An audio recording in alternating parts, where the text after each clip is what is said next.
Hello everyone, here Prachi Mishra and I welcome to you in this video lecture series. Okay, last video lecture में हमने two way ANOVA का solution की अपने step पे focus किया था. इस वीडियो लेक्चर में हम टू वे एनोवा को उसी स्टेप के बेसिस पे कैसे सॉल्यूशन करते हैं वो देखेंगे.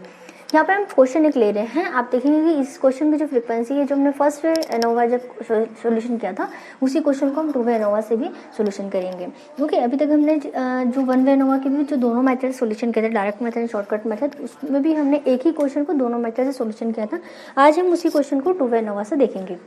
सबसे पहले हम क्वेश्चन रीड करते हैं और क्वेश्चन रीड करके देखते हैं कि वन वे एनोवा के क्वेश्चंस में जब पूछते हैं और टू वे एनोवा का जब क्वेश्चन पूछते हैं तो उन दोनों क्वेश्चंस में क्या डिफरेंस होता है. ओके, तो हम क्वेश्चन देख रहे हैं. बस क्वेश्चन लिखा है, The following data related to the production of wheat in 1000 tons of three varieties with x1, x2 and x3 और 9 plots. ओके, प्लॉट्स लिए हैं y1, y2, y3 and varieties है x1, x2 एंड x3 और इन सबकी frequency दे के रखिए. आगे देखिए, find out whether there is significant difference between the productive of varieties and between the productive of plots. आप यहाँ पे देखो कि जो हमने जो फर्स्ट वे एनोवा का जो क्वेश्चन लिखा हुआ था, वहाँ पे उस क्वेश्चन में हमको बस इतने पूछा था, is there significant difference between the varieties. Okay, means that वहाँ पे आपको केवल varieties means that x1, x2 and x3 के बीच में क्या करना था, यहाँ पे सिग्निफिकेंस डिफरेंस को टेस्ट करना था. लेकिन इस क्वेश्चन में हमको इस वेराइटीज के साथ में प्रोडक्शन ऑफ प्लॉट्स को भी क्या करना है, इस पर भी हमको क्या करना है, सिग्निफिकेंस डिफरेंस को टेस्ट करना है.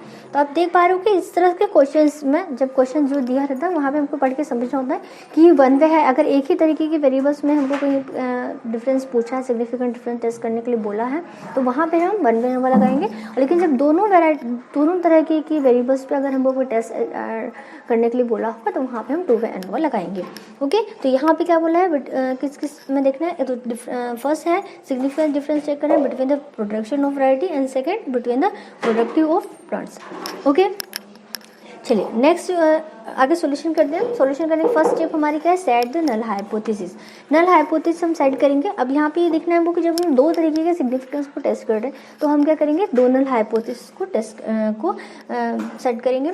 फर्स्ट हमारी नल हाइपोथेसिस है μ1 = μ2 = μ3 x3. ओके, इसको हम डिस्क्रिप्टिव फॉर्म में भी आप चाहो तो लिख सकते हो, है ना. यहाँ पे जिस तरीके से हम वन वे एनोवा में लिखते थे हम लिखेंगे यहाँ पे note all mu are equal. हम यहाँ पे क्या लिख देंगे, all mu x1 are equal या फिर all varieties are equal. Okay, तो फर्स्ट हाइपोथेसिस हो गई. सेकंड हाइपोथेसिस लिखेंगे all plots are equal. Okay, तो यहाँ पे हम इस तरीके से क्या कर लेंगे, दोनों हमने नल हाइपोथेसिस सेट कर लिए. यहाँ पे हम इस तरीके से लिख सकते हैं, यहाँ पे first hypothesis there is no significant difference between the productive of varieties and second null hypothesis there is no significant difference between the productive of plants. Okay, second step हमारी है calculate the sum of observations of each row and each column and grand total. Okay, तो second हमने देखा है, आप देख रहे हो यहाँ पे हमने प्लॉट्स x1, x2, x3 दिया और उनको टोटल हमने यहाँ पे कर लिया है. रो वाइज भी टोटल कर लिया है एंड कॉलम वाइज भी टोटल कर लिया है. यहाँ पे कॉलम वाइज जब हमने इसको टोटल किया तो बस वैल्यू आई 10, 45, 54 एंड 24.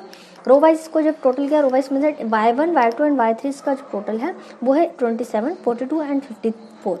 ओके, और इन सब का जब हमने टोटल ग्रैंड टोटल कर लिया है तो ये आया है 123. ब्लू सर्कल में आप देख पा रहे हैं, तो ये जो 123 ये वैल्यू कौन सी हो गई, ग्रैंड टोटल की, है ना. और कॉलम टोटल की वैल्यूज कौन सी है, 45, 54 एंड 24. एंड रो टोटल की वैल्यू कौन सी है, 27, 42 एंड 54.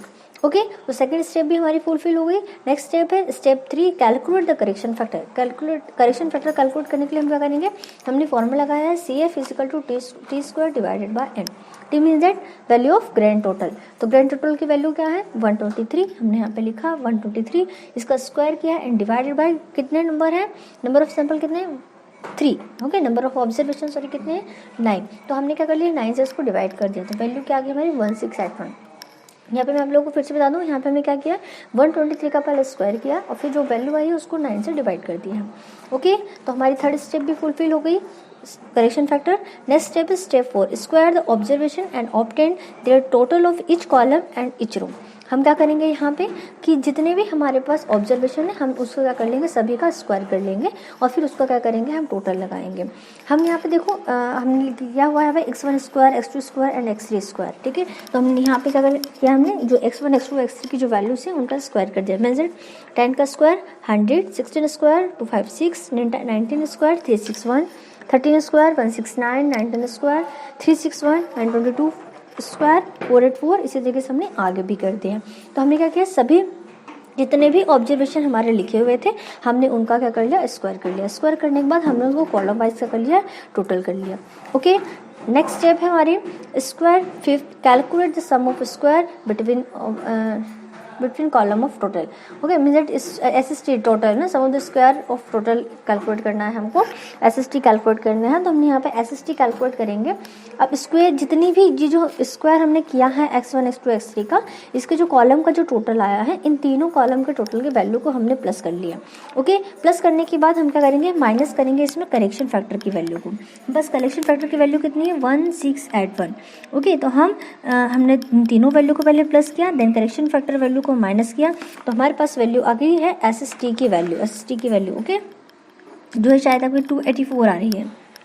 ओके, नेक्स्ट है SSC हमने कैलकुलेट कर रहे हैं। SSC को कैलकुलेट करने के लिए है ना, नेक्स्ट स्टेप हमारे SSC कैलकुलेट करना है। SSC में हम क्या करते हैं, जो हमारे कॉलम वाइज जो क्वेश्चंस में जो हमको जो ऑब्जर्वेशन दे के रखे थे, उसका हम कॉलम वाइज जो हमने टोटल किया हुआ है, ओके, उन वैल्यूज़ का हम स्क्वायर करेंगे। देन उस कॉलम में जितनी वैल्यूज़ होंगी, ऑब्जर्वेशन होंगे, उन नंबर ऑफ ऑब्जर्वेशन से डिवाइड करेंगे। देन CF करेक्शन फैक्टर्स को माइनस करेंगे। आप देखो यहाँ पे x1 x2 x3 इन तीनों के कॉलम का टोटल क्या है, 45 54 23। हमने SSC में ये लिखा है 45 54 एंड 24। इसका क्या करेंगे, स्क्वायर कर देंगे। एंड इसमें कितने, एक कॉलम में कितने सैंपल है, हमारे पास 3 सैंपल है, तो हम यहाँ पे 3 से यहाँ पर डिवाइड कर दिया। इस तरीके से इस तीनों इस ब्रैकेट के अंदर जो तीनों जो वैल्यूज लिखी है, इन तीनों वैल्यूज को हम सॉल्यूशन करेंगे। देन जो वैल्यूज हमको क्रिएट होगी उसमें हम करेक्शन फैक्टर की वैल्यू जो 1681 है उसको हम माइनस कर देंगे, तो हमारे पास वैल्यू आ जाएगी यहाँ पे 158। ओके, यहाँ भी प्रॉब्लम नहीं होगी, क्योंकि हमने जो लास्ट वन वे एनोवा में जो हमने करेक्शन फैक्टर कैलकुलेट किया था, वहाँ पर भी हमने देखा इसको कैलकुलेट किया हुआ था। अब जिस तरीके से हमने SSC कैलकुलेट किया है, सेम उसी तरीके से हम SSR भी कैलकुलेट करेंगे। ओके, SSR में बस हम क्या करेंगे, अभी हमने कॉलम का टोटल लिया था, अब हम क्या करेंगे, रो का टोटल लेंगे। रो का टोटल क्या है, फर्स्ट रो का टोटल है 27, सेकंड का 42 एंड थर्ड का 54। हमने ये वैल्यू लिखा, इनका स्क्वायर करेंगे। इनमें क्योंकि 3 नंबर्स हैं, तो हम 3 से क्या करेंगे, यहाँ पर डिवाइड करेंगे। सोल्यूशन करने के बाद करेक्शन फैक्टर की वैल्यू का इसको माइनस करेंगे, और जो वैल्यू आ जाएगी वो क्या हो जाएगी, हमारी SSR। सो यहाँ पर वैल्यू क्या है हमारी, 122 = SSR। नेक्स्ट है SSE। ओके, मुझे रेसिडुअल एरर कैलकुलेट करना है। इसका जो सिंपल फॉर्मूला है, ऊपर हम जो SST कैलकुलेट किया है उसमें हम माइनस करेंगे SSC एंड प्लस SSR की वैल्यू को, तो बस वैल्यू आ गई है 4। आई होप कि इतने यहाँ तक आपको सभी को समझ में आ गया होगा। अब हम क्या करते हैं, एनोवा टेबल सेट करते हैं। ओके, तो एनोवा टेबल हम बनाएंगे। जो हमने फॉर्मूले, जो हमने मेथड स्टेप्स देखते समय जो हमने टेबल देखी थी, सेम हम वैसे की वैसे टेबल बनाएंगे और फिर उसमें बस अपनी वैल्यू पुट कर देंगे। ओके, आप यहाँ पे एक टेबल देख रहे हैं, इस टेबल में हमने केवल वैल्यू पुट करी है। सेम वैसी ही टेबल है जिस तरीके से पहले हमको फॉर्मेट में दिखाई गई, जिस स्टेप में दिखाई गई थी। हमने SSC की वैल्यू यहाँ पे पुट करी है 158, SSR की वैल्यू पुट करी 122 एंड SSE की वैल्यू पुट करी हमने 4। Okay, then degree of freedom calculate करें। V1 कॉलम कितने, 3 कॉलम थे, x1 x2 एंड x3, तो 3 को 3 - 1 किया, वैल्यू क्या आ गई 2। रो -1 रो कितनी थी, y1 y2 एंड y3, 3 रो थी, तो 3 - 1 किया तो क्या आ गई value 2। And then y3 calculate करें, 2 × 2, तो वैल्यूज क्या हो गई 4।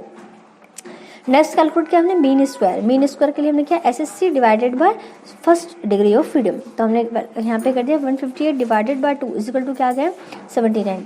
सेकंड 122 डिवाइडेड बाय 2, वैल्यूज क्या आ गई 61। And third 4 divided by 4, value क्या आ गई है 1। ओके, तो इस तरीके से हमने MSC MSR और MSE भी क्या कर लिया है, कैलकुलेट कर लिया है। अब हम करेंगे F की वैल्यू, F मीन्स एनोवा की वैल्यू को हम सोल्यूशन करेंगे।